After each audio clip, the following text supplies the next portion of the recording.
of the smoke, contact is made. Mike McLaughlin bangs the back bumper of Chris Young. They scramble and still get away as once again the smoke still trying to clear from the racing surface. And now you can see more trouble begins for Tom Baldwin. Car number 7, once the early leader in the event, now finds himself in the pit area. But back to green flag conditions. Chris Young gets crossed up and he goes around. Car number 49 goes spinning. Mad scramble here. Jim Spencer sneaks by, but Tony Siscone has a problem and contact is made. Young looks to head back around, and Bobby Park inherits position number 1 and starts to pull away. Tony Ferrante also coming to the front of the field as George Kent turns in an impressive performance with car number 26. The battle of the points is still on here. Reggie Ruggiero down low with Mr. Excitement. Jim Spencer trying to get hitched up on the outside.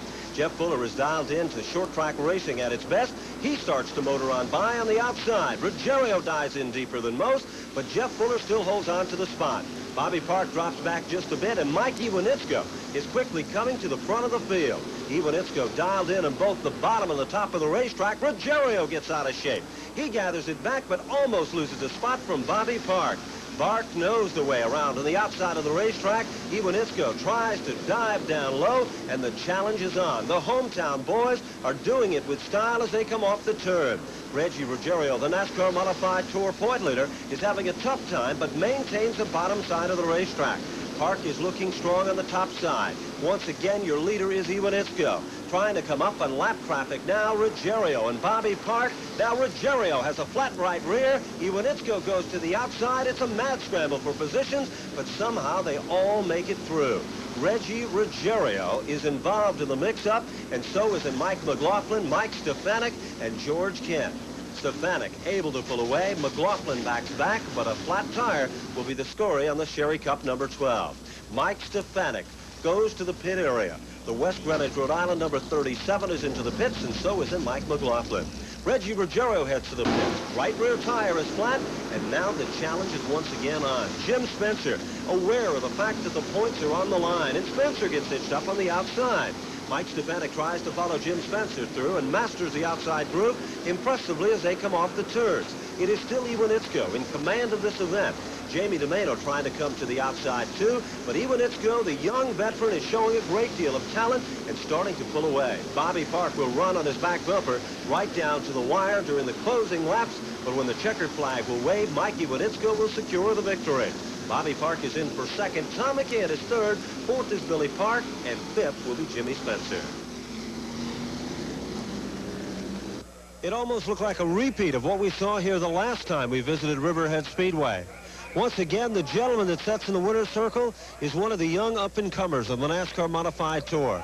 Mike Iwanitzko not only came from a good spot in the front, but he went around some of the toughest guys in the business, some of the hometown favorites just like himself right here at Riverhead Speedway. Bobby Park is a tough guy to beat at any race facility, but at his home turf, it's got to be even tougher, Mike. Yeah, I think the only reason I got by him is because his tires started going away a little bit. He started pushing up a little high, and that one time he went up a little bit too high, and I just snuck on him. I said it was either now or never. It was 10 laps to go or so ever.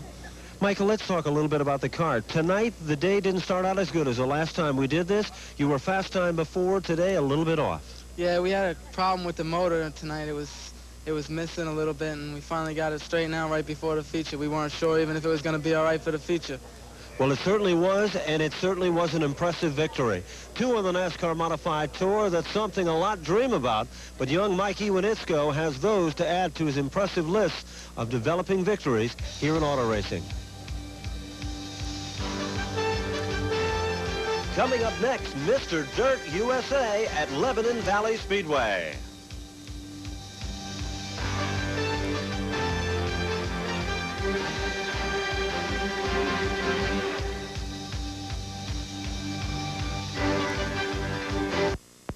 Hi, I'm Jim Lonborg, and winning the pennant on the final day of the 1967 season was without a doubt the highlight of my career. But later on, I had another impossible dream. I wanted to become a dentist, and here I am. And now, you too can live out your impossible dream. New England Sports Network will send 2 lucky winners to the Sox Exchange Fantasy Camp in Winter Haven, Florida. You'll match wits with the spaceman Bill Lee, learn fielding tricks from Denny Doyle, step into the box against me, Louis Tiant, and the monster Dick Raditz. To enter, simply write your name, address, and telephone number on a postcard and mail it to NESN Fantasy Camp Sweepstakes. Post Office Box 637, Kenmore Station, Boston, 02215. Enter before September 4th, 1987. Winners will be drawn September 8th. I hope to see you in Winter Haven, but don't expect to get a hit off me. I've been working on my brushback pitch.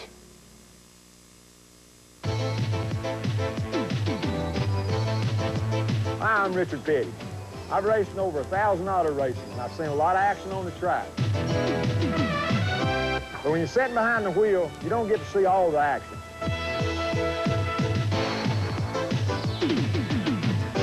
That's why I watch SETN.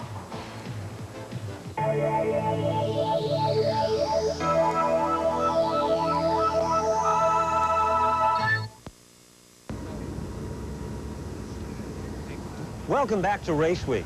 You know, next we'll be taking a look at the competition for a major event in dirt track racing action. It's called Mr. Dirt USA at Lebanon Valley Speedway.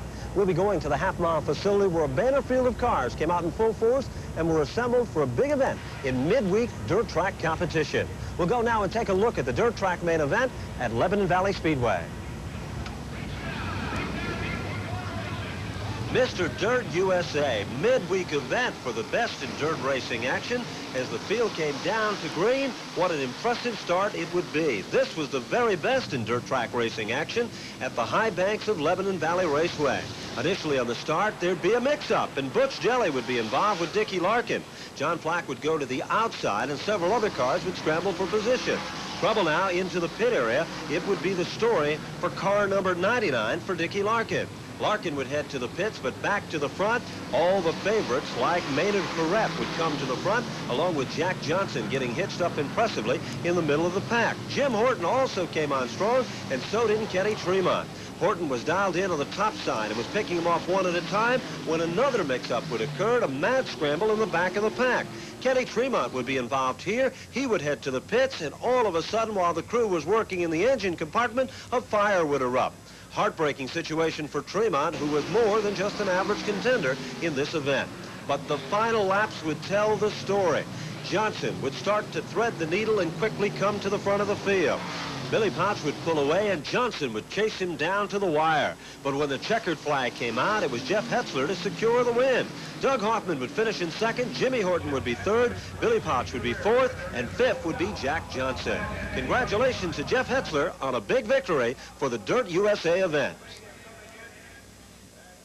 Well, it's once again time to load things up and move on down the road to the next race facility. You know, the final preparations are being made on some of the cars here, but the next stop is another challenge, and that challenge is always something exciting and interesting. The tires are marked, the preparation is being made, the crews are making their last adjustments, and now it's on to loading up and heading on down the road. And on the next stop, SK Modifieds are going to be the story for the open-wheel cars at the Stafford Motor Speedway in Stafford Springs, Connecticut. We'll go now take a look at the SK Modified main event for the mighty SKs.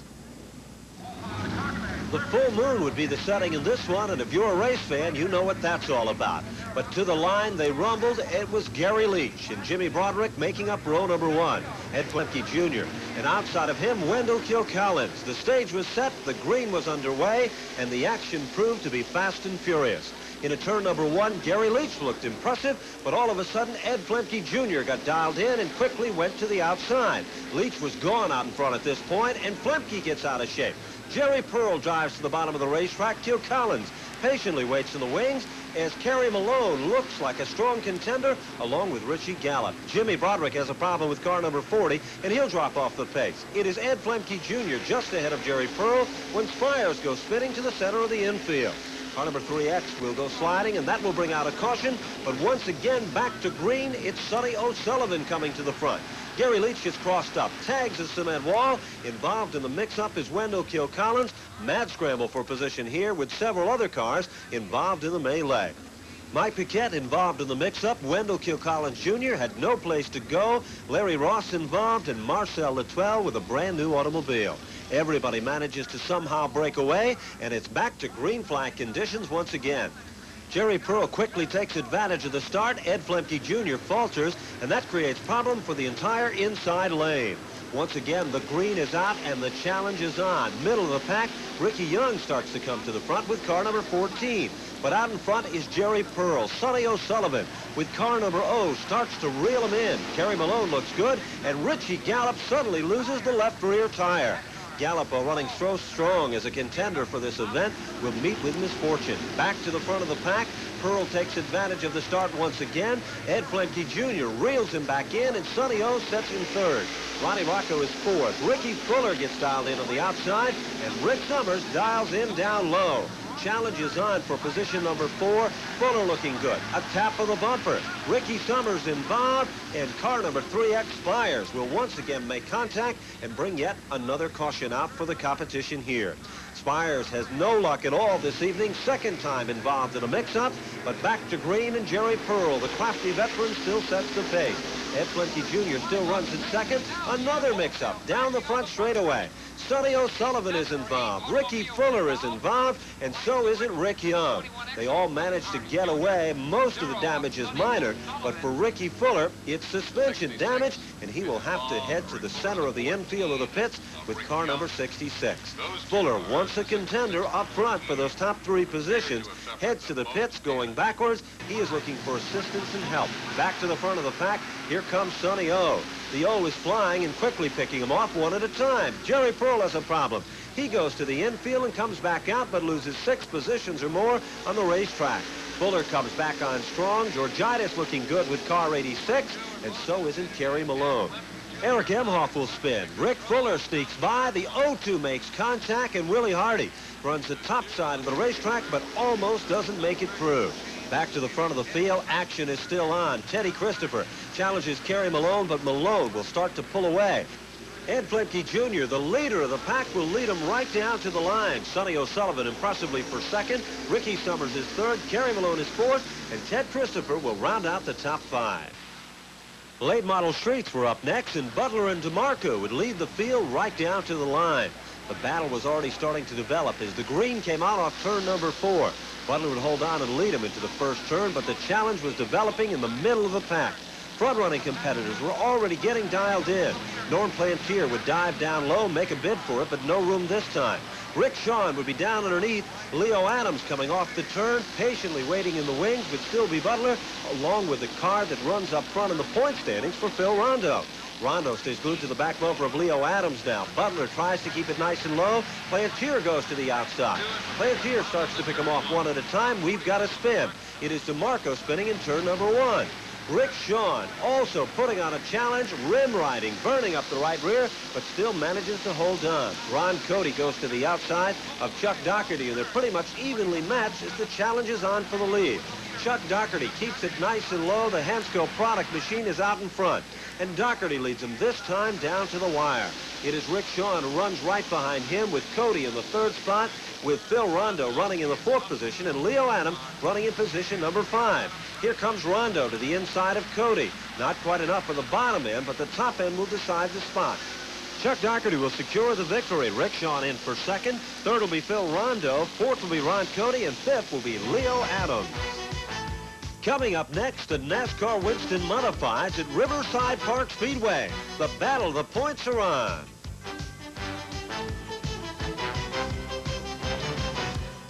And full-bodied racing action at its best for the ACT Course Tour for the Vermont Governor's Cup. Excitement, that's what Pontiac Motorsports is all about. And here at Scranton Motor Sales, we invite you, the race fans, to join with us for Pontiac Motorsports Days. We'll have Reggie Ruggerio's number 44 Modified, Bruce Alessandro's number 90, Pro Stock, Street Stock, SKs, and a whole lot more. And you'll have the opportunity to win race tickets and drive this very automobile August 21st and 22nd. Scranton Motor Sales, Route 83 in Vernon, Connecticut. For the best deals on Pontiac, Oldsmobile, and more, it's Scranton Motor Sales. Everybody wants to be a successful bass fisherman, but few know how to become one. John Fox, one of America's premier bass fishermen, 9 times national bass fishing champion, champion of champions, a successful outdoor TV host for nearly 20 years, has made available to the bass fisherman a revolutionary, easy-to-understand instructional videotape that contains all of his 40 years of bass catching secrets. Nearly 2 hours of John Fox know-how. It's here, and it can be yours now during this special TV offer for only $39.95 on $89.95 retail value. But that's not all. Many of the lures, tackle, and equipment that John Fox uses will be something that you'll want to buy. And with this special limited TV offer, you'll receive at no extra cost selected redeemable coupons for these items worth over $200 in retail value, included with your John Fox videotape at no charge. Almost $300 of value for only $39.95. Call now, and John Fox will also send you another big bass catching secret, a bottle of his Fox Bass Plus Attractor Scent, a $9.95 value. This special big bass attractor scent is not and will not be available in stores. Get the videotape, the coupons, the scent, a $200 plus value for only $39.95 plus $4 shipping and handling. Call this toll-free 800 number now. Use your credit card. To receive the John Fox videotape, the Bass Plus, and the coupons, call now. 1-800-451-7000 or send $39.95 plus $4 shipping and handling to Bass Tape, Department NE, Box 20,000, Oklahoma City, Oklahoma 73156. For fastest delivery credit cards and CODs, call now 1-800-451-7000. Next, the racing action shifts from short track racing to more great short track racing action. And the fact is, this automobile that I'm setting is the current point leader at Riverside Park Speedway. Mike Stefanik will be back behind the wheel of the automobile, and this car will be the car that's contending not only for a win, but for the title itself. We'll go now and take a look at the competition for a title shot for Mike Stefanik and car number 37 at Riverside Park Speedway. NASCAR Winston Modified, another big Budweiser event. It's Sonny O'Sullivan and Charlie Jones would be the cars starting in row number 1. O'Sullivan gets the bite with a 340 bonus car, and he'll start to pull away. Front-running challenge is on. New leader becomes car number 85 for Charlie Jones. Stan Greger driving car number 7 goes to the outside, and Joe Rezatek goes spinning with car 46. Back to the front of the field, Dan Avery looks good. Mike Stefanik has a flat, stops on the racetrack, and he will head to the pit area. Stefanik, the point leader, will come back out and challenge from the back of the pack.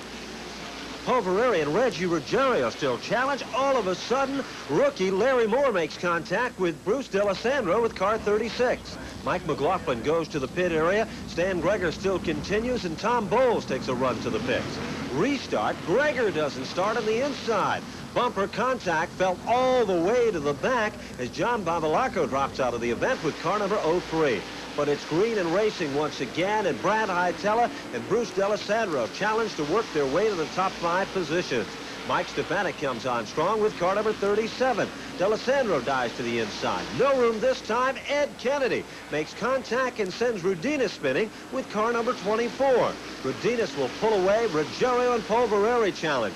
Avery is still out in front. Greger holds on for second. It is Dan Avery into the winner's circle. Finishing second is Stan Greger. Third goes to Jerry Marquis. Fourth is Bob Pulvereri. And rounding out the top 5 is Reggie Ruggiero. Pro Stock main event, 30 laps the distance. Ed Carroll III on the inside of Teddy Hebert as they come down to the line, and the green is out, and they are underway. It is Teddy Hebert in command of the event. Ed Carroll tries to hold on for second, but in the middle of the pack, the challenge is on. Paul Supernaut dives to the bottom. He moves in underneath Wayne Carroll Jr. Wayne Carroll takes advantage of the inside opening up. He'll take over the spot from Ed Carroll III. It is Paul Supernaut moving down low. He picks up the position now, and Fran Jr. Colson runs the bottom of the racetrack impressively. Colson picks up the spot. Ed Carroll Jr. drops back a position, and Billy Lawrenson will challenge.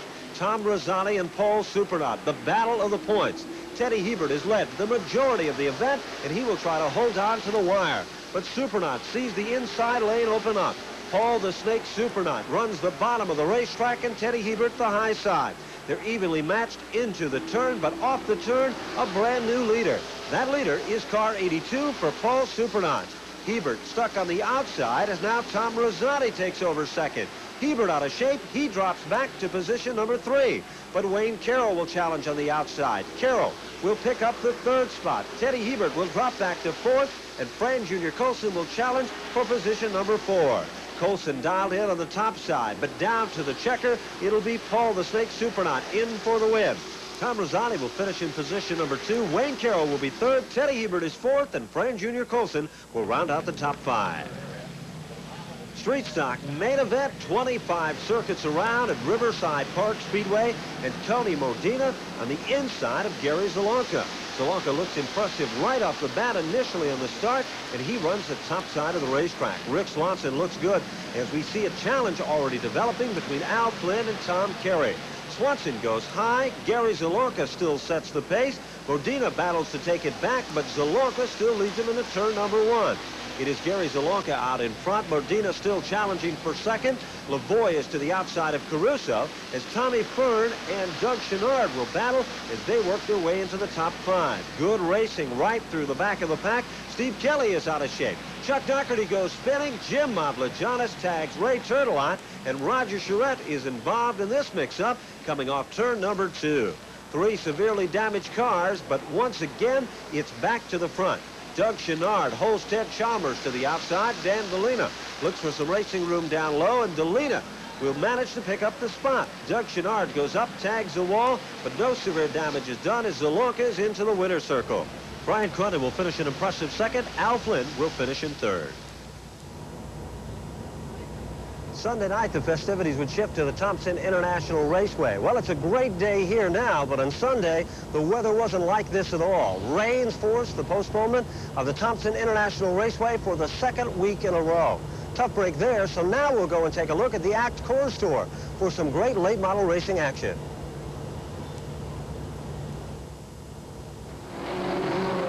Governor's Cup, the story here. Paul Richardson gets tagged by Jack Bateman, and that's going to be a heartbreaking situation for Richardson. He's got the front bumper of the Bateman machine on his back bumper and dangling. Richardson was out in front and literally starting to pull away when all of a sudden he was forced to go to the pits and remove the bumper of the Bateman machine. It would then be Robbie Crouch dialed in to the outside. Bateman would try to hold on to his spot, but Robbie Crouch would challenge right down to the wire. Jamie Aubie would also be in the hunt, and here comes Crouch to the outside. Bateman tries to keep it nice and low, but off the turn, the drag race will be the story, and Robbie Crouch will be the man that takes over the spot. Bateman will try to challenge back, and Jamie Aubie still waiting in the wings, but Robbie Crouch gets the bite, and Crouch will pull away. Aubie now gets dialed in, sees Crouch pull a move off. He looks to head to the outside. Jamie Aubie will now take over position number 2, forcing Bateman back to 3. Robbie Crouch will hold on to secure the victory. Jamie Aubie will follow him to the line, but it'll be a big win for Robbie Crouch. My car was working decent. It was running down on the bottom of the track pretty good. And, you know, when someone dropped some oil on the track and he hit it and, you know, I was able to steer around it, I got a pretty good lead and I felt pretty good about it. But, you know, another caution came out and closed the field back up and they cleaned the oil up. So it was pretty tight going and I was a bit nervous, but... you know, I knew if I didn't make too big a mistake, I'd be okay. But the way the track was, and you know, with some of the oil that was being dropped from time to time, you never know when you're going to hit a slick spot and get up, and, you know, out of the groove. And but it didn't happen. So. You've become the 2nd triple winner of the year, and you've closed the gap between you and Jamie a little bit, which was pretty tight anyways, and it looks like this is the way it's going to be right down to the wire now. Yeah, we probably gained about 7 points tonight, and makes it a little bit closer, but, you know, I win a race and he's 2nd, so he's not giving up, that's for sure, and I'm sure it's going to go down until either one of us messes up real bad or it'll go down to the last race. Well, we hope you've enjoyed a look at the competition on this edition of Race Week here with us. We brought you the excitement from Riverhead Raceway at Riverhead, Long Island for the NASCAR Winston Modified Tour, and a whole lot of racing coverage of all your favorite area race facilities. But on the next edition of Race Week, we've got yet another round of NASCAR Winston Modified Tour racing action from the Stafford Motor Speedway. We'll also be taking a look at the ACT Coors Tour and the best in short track racing. All of that and more will be on the next edition of Race Week. We hope that you'll be tuning in for the best in motorsports coverage with us on the next edition of Race Week.